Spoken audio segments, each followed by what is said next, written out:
So, the independent school interview. This can be one of the most nerve-wracking parts of the process, the interview. And all independent schools interview the children. They want to get to know them, the kind of personality they have, outside of the exam, because they know that most children are prepped for the exam. They want to know how your child thinks, their personality, if they will fit into their school community, and their behavior. They're a bit cheeky, rude, whatever. And it's an integral part of the selection process.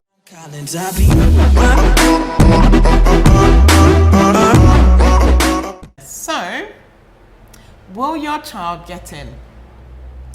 Hi, my name's Joycelyn Akufo. I'm the Managing Director of Geek School Tutoring. We are the 11 plus specialists based in Beckenham and Catford. We do all the other pluses as well, 7 plus, 10 plus, obviously 11 plus, 13 plus, 16 plus. My goodness, we're just ticking all the plus boxes. We also provide tuition for children in reception to year 11, so GCSE, for maths, English, and the 3 sciences, chemistry, biology, and physics. And if you don't live anywhere near us, we provide online tuition as well.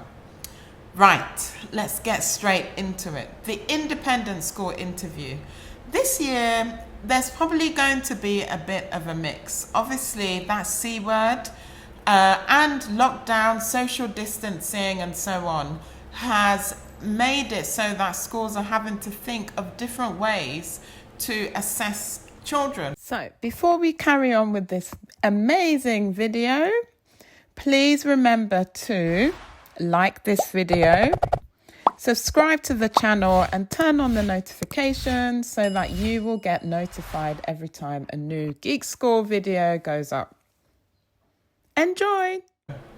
Now, independent schools get a huge number of registrations. Obviously, who doesn't want their child to go to a good school? Some of the best schools in the country happen to be independent schools. So the competition is always very tough, for most of those schools all year round. But this year, there's been a change because, schools are working in bubbles, and to invite hundreds of children on site who are not in bubbles within the school community is seen as a risk. And so some schools have opted to do things a bit differently this year, and that includes the independent school interview. So there are schools who will only be conducting the interviews remotely, which means your child needs to be prepared to sit in front of a computer or tablet and to be interviewed via Zoom.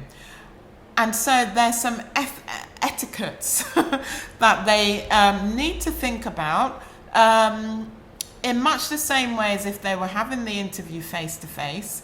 And there are some etiquettes that they may not need to think about. For example, if you look at this video and imagine that we were on a Zoom call, you obviously see my head, my shoulders, and you see my background, okay? So you don't see my legs, and I could be fidgeting a lot under here. Can you see my arm, my shoulder moving? But an interviewer would not necessarily see that. If I'm hopping about, however, they can see all of that. So let's just run through some of the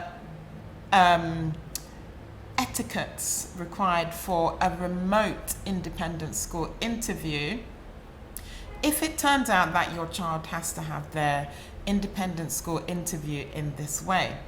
For face-to-face interviews, there is a video on the Geek School Tutoring YouTube channel already, and there is also an online course that I developed some time ago for the independent school interview prep. So that's one that's definitely worth looking into. It goes into more than just the etiquette. There is also a booklet with 100 independent school interview questions, which is very important that children are obviously prepared and ready for whatever question is thrown at them. So, first of all, eye contact is important. Just like a face-to-face interview, it's very important that your child shows that they are fully focused throughout the interview and, you know, isn't looking around, obviously distracted and so on. So, let it be that whatever area that your child is doing the interview in, that there is no distraction. You know, if it's possible, close all programs and windows so that there's no temptation to start, you know, playing Minecraft or what's the other latest. There's just so much out there. We don't want your child to clearly be doing something other than giving the interviewer 100% attention.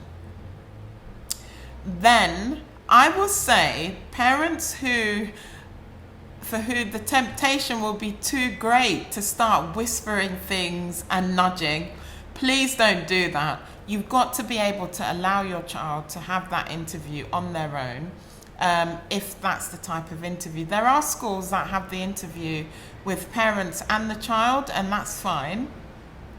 But, you know, audio picks up a lot, and I say to to my students, often we can hear that you're taking a crisp out of the crisp packet, you know, that you're tapping your pen or pencil on the table. If you sneeze, it feels like we're sneezing with you.